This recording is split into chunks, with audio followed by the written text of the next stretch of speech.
Pouvez-vous nous présenter l'utilité de la tomographie pour la caractérisation des mousses métalliques? La tomographie aux rayons X, c'est une méthode d'imagerie qui est non destructive et tridimensionnelle.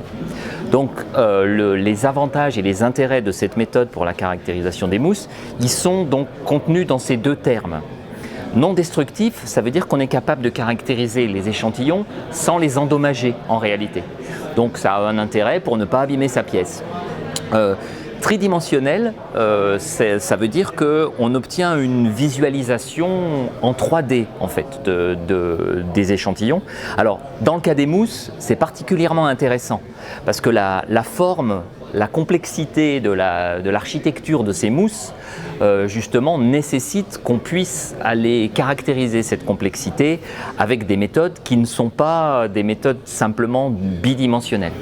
L'aspect tridimensionnel apporte réellement une amélioration dans la connaissance de l'architecture de ces matériaux.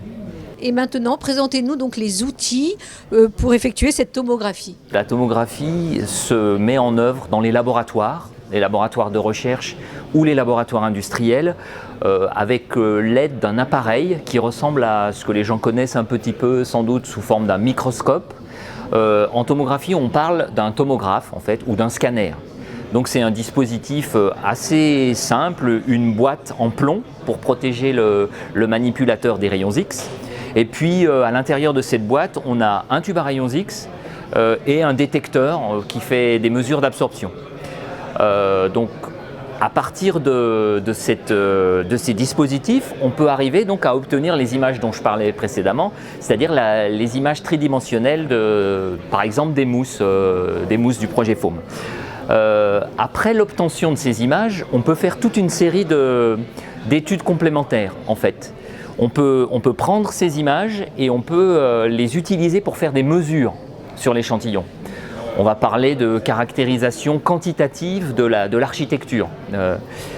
Dans ces appareils, on peut également faire des expériences de sollicitation in situ. On a vu plusieurs exemples dans les exposés où à l'intérieur de l'appareil, on vient mettre une machine et la machine va comprimer en plusieurs étapes, va comprimer la mousse.